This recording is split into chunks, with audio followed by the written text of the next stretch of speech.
ধৈর্য রেখে কঠোর পরিশ্রম করার ইচ্ছাশক্তি আছে বলে ভাঙা টিনের অগোছালো ঘরটাকে সুন্দর গুছিয়ে পরিপাটি করে সাজিয়ে তুললাম।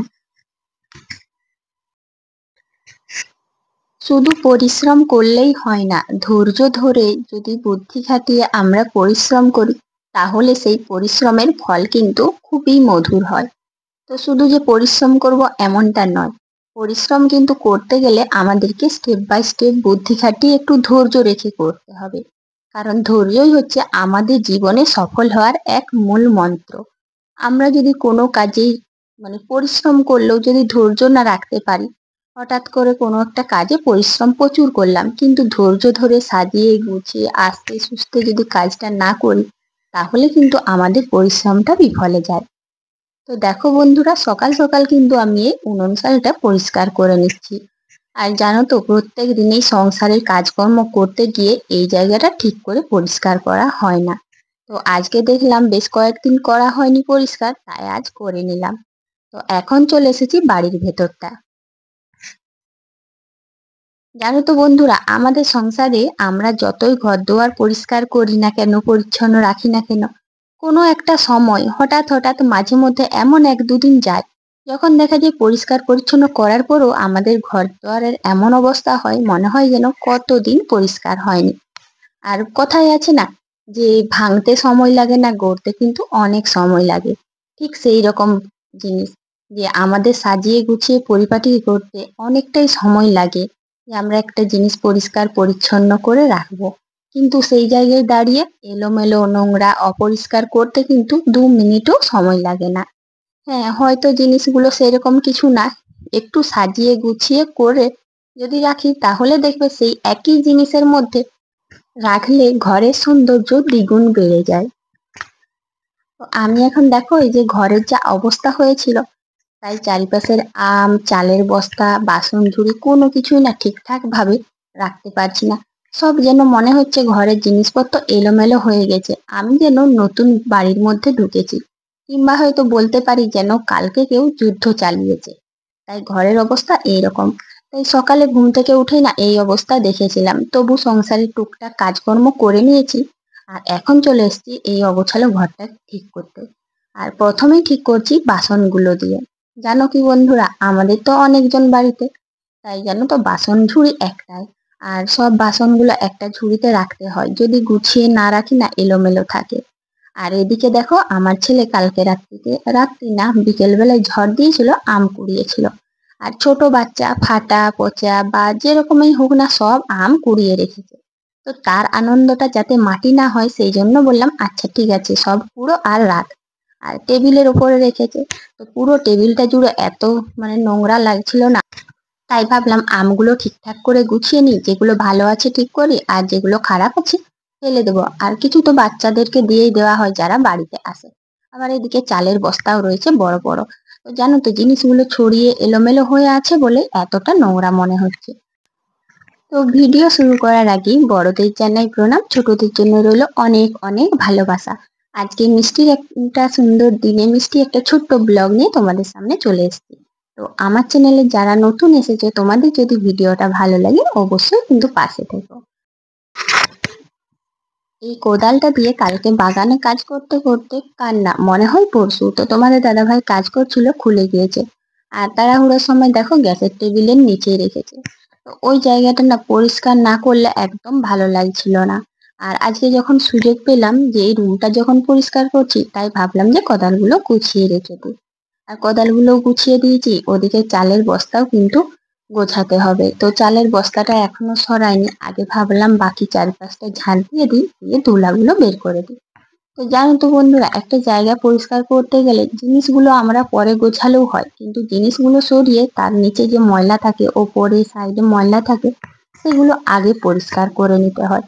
তাহলে দেখবে পরিষ্কার করে আগে ধুলোগুলো বের করে দিলে তারপর জিনিসগুলো মুছে করে গুছিয়ে রাখো, এতে করে খুব তাড়াতাড়ি কিন্তু গোছানো যায়।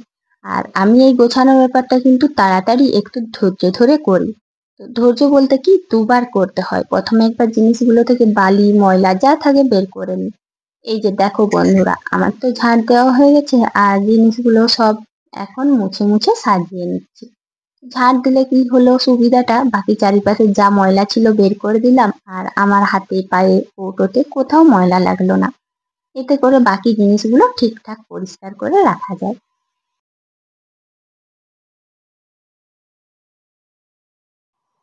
সমস্ত আমের থেকে এই এক ঝুড়ি কাঁচা আম পেলাম, হালকা কাঁচা হালকা পাকা। তো এগুলো প্রথমে আমি মিক্সারের ভেতরে ঢুকিয়ে দিচ্ছি, কারণ এগুলো তো আর নষ্ট হবে না। আর এত আম না বাইরে রাখতেও খারাপ লাগছে।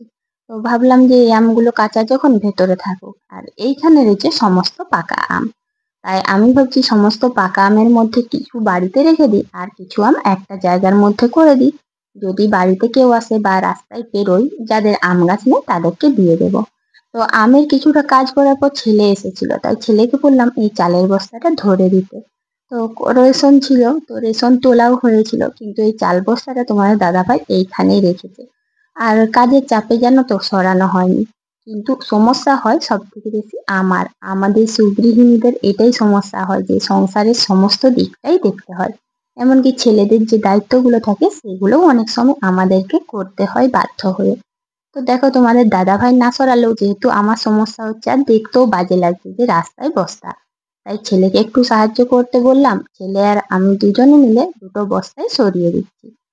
প্রথমের বস্তাটা বেশ ভারী ছিল জানো তো, তারপরে দ্বিতীয় বস্তাটা সরিয়ে দিলাম। একটার ওপরে একটা ভালো করে গুছিয়ে রাখতে জায়গাটাও কম লাগলো।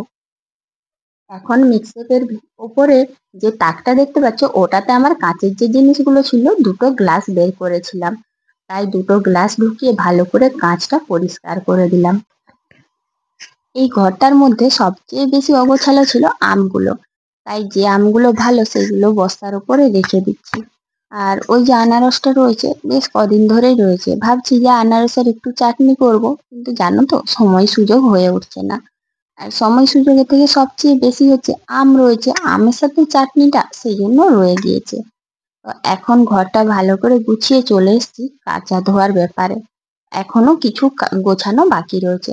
আর মাঝখানে এই কাপড়গুলো যদি না ভিজিয়ে দিই, তাহলে তো ঘর পরিষ্কারের সঙ্গে সঙ্গেই কাঁচা ধোয়ার ব্যাপারটা আমাকে করে নিতে হবে। তখন দেখবে সঙ্গে সঙ্গে যদি কাপড়গুলো ভিজিয়ে কাচি ছাড়বে না। তাই ভাবলাম যে ঘর পরিষ্কারের কিছুটা কাজ যখন বাকি আছে, এখন ভালো করে কাপড়গুলো ভিজিয়ে দিই। আর কাপড় ভিজিয়ে দেখো চলে এসেছি টেবিলে। আমগুলো সরাতে গিয়ে দেখলাম কিছু কিছু আমের নিচে যে জল বেরোচ্ছিল, সেগুলো না একটু মানে কি রকম দেখতে লাগছিল। তাই ভাবলাম জায়গাটায় একটু ফিনাইল দিয়ে দিই। তো সাদা একটা যে ফিনাইল রয়েছে বিশেষ করে ওটাই আমি ব্যবহার করি। আর কালো ফিনাইল কিন্তু আমি একদমই ব্যবহার করতে পারি না। তো কারা কারা কালো ফিনাইল ব্যবহার করো অবশ্যই কমেন্ট করবে, তাদেরকে বলতে হবে কিন্তু অনেক ধন্যবাদ দিতে হবে। কারণ এই কালো ফিনাইল সহজেই কিন্তু সবাই ব্যবহার করতে পারে না, আমি তো পুরো বমি করে দিই।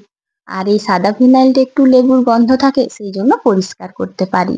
আর ঘর বাড়ি মোছার সময় এটাই ব্যবহার করি। তো দেখো এইদিকে তোমাদের দাদা ভাই আর আমার ছেলের কিন্তু খিদে পেয়ে গেছে, আর সেইভাবে কিছু বানানো হয়নি, তাই সবাইকে কিন্তু আজকে ছাতু দিয়ে দিচ্ছি। তো আজ সবাই টিফিনে মোটামুটি ছাতু খেয়েই থাকবে। আর ছাতুটা শুধু শুনতে ছোট হলেও ছাতুটা কিন্তু অনেক ভারী জিনিস। অন্যান্য খাবারের থেকে এটা কিন্তু অনেকক্ষণ ধরে আমাদের পেটকে ভর্তি রাখতে পারে, আর শরীরের জন্য খুবই ভালো। ছাতুর মধ্যে অনেক ফাইবার প্রোটিন এগুলো থাকে, অনেক ভিটামিন আছে, যেটা অন্যান্য জলখাবারে যেগুলো খাওয়া হয় তার থেকে অনেক বেশি পুষ্টিকর। তাই দেখো আমি আজকে ভাবলাম যখন কিছু হয়নি ছাতুটা দিয়ে দিই। আর এদিকে টেবিলটা ফিনাইল দিয়ে পরিষ্কার করার পরে আরেকবার কিন্তু আমি সার্ফ দিয়ে পরিষ্কার করে নিচ্ছি। প্রথমে ভেবেছিলাম এই কাভারটা তুলবো, মানে টেবিল ক্লথটা, কিন্তু তারপর ভাবলাম যে না, আজ অনেকটাই দেরি হয়ে গেছে পরিষ্কার করতে, আজ আর না, অন্যদিন একদিন ভালো করে পরিষ্কার করে নেব। তাই ওটাও মোছামুছি করে ভালো করে পরিষ্কার করে নিয়েছি। তো মোটামুটি ঘরটা পরিষ্কার করে চলে এসেছি কলপাড়ে। জানো তো বন্ধুরা, আমাদের এই যে সংসার জীবন এটা খুব ছোট্ট শব্দ। আর সংসারের যে ঘর শব্দটা এটাও খুব ছোট্ট, কিন্তু ঘরের মধ্যে সমস্ত জিনিসপত্র সুন্দরভাবে গুছিয়ে পরিপাটি করে রাখতে যে কতটা ধৈর্য আর কতটা পরিশ্রম করতে হয় কেবলমাত্র সেটা একটা মেয়েই বুঝতে পারে। আর এই ছোট্ট ছোট্ট ঘরের জিনিসগুলোকে সরিয়ে পরিপাটি করে গুছিয়ে রাখাটা খুবই কিন্তু পরিশ্রমের বিষয়, সবচেয়ে বেশি বড় ধৈর্যের বিষয়। তো ঘরটা গুছিয়ে পাপোশ একটা খুব নোংরা হয়েছিল, সেটা ভালো করে ধুয়ে করে মেলে দিয়েছি। আর এদিকে জানো তো রান্নার জন্য মসুর বড়া আলু ঝিঙের ঝোল করব, তাই মসুরটা ভিজিয়ে দিলাম। স্নান করে সোজা চলে এসেছি রুমের মধ্যে, শাড়ি পরে নিলাম। শাড়ি পরে এই যে চুলগুলো না প্রচন্ড ঘামে ভিজেছিল, কিন্তু আজকে এত গরম লাগছে না জানো তো, চুলের সামনেটাতে জ্বর নিয়েছি আর পেছন দিকটাতে কিন্তু জ্বর নেইনি। আর তাছাড়াও মা বললেন যে আজকে আমি পুজো করব। মা পুজো করবেন বলতে আমি কিন্তু মাথার সামনেটাই জ্বর নিয়েছি, পেছনটাতে নিই না। আসলে কি বলতো বন্ধুরা, আমার না মানে পুরো মাথায় যদি জ্বর নিই চুলটা খুলে রাখতে খুব সমস্যা হয়, প্রচন্ড গরম লাগে, সবসময় চুল খুলে রাখতে একদমই পারি না।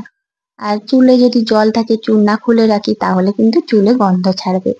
আর সেই কারণে জানো তো বন্ধুরা, আমি চুলে কিন্তু সবসময় জল নিই না, হ্যাঁ সামনেটাতে অবশ্যই নিই।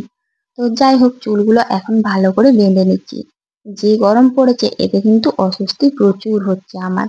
আর স্নান করলে হয়তো অন্যদের ক্ষেত্রে কি হয় জানি না, আমাকে না স্নান করলে মনে হয় আরো যেন বেশি গরম লাগছে।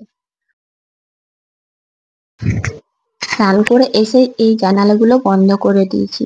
এটার একটাই কারণ, বাইরে থেকে একটু গরম বাতাস আসছে। তো জানো তো বন্ধুরা, বৈশাখ মাসের দিকে একটু গরম বাতাস পেয়েছিলাম, যেটাকে লু বলা হয়। তো হঠাৎ আজকে যে কি হলো জানি না, আজ কিন্তু বেশ ভালোই গরম বাতাস আসছে।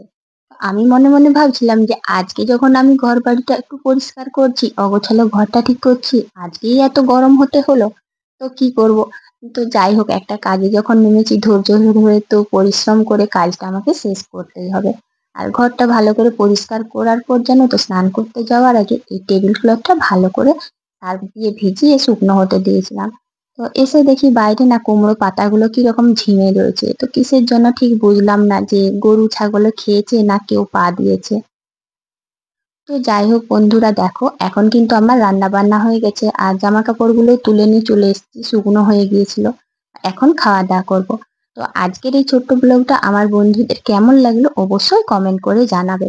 আর যারা চ্যানেলে নতুন এসেছো তারা অবশ্যই একটু পাশে থেকো আর কমেন্ট করতে কিন্তু ভুলবে না তোমাদের আজকের ব্লগটা কেমন লাগছে। তো বন্ধুরা সবাই আজকে এখানেই শেষ করছি। টাটা। ভালো থাকবেন সবাই, সুস্থ থাকবেন।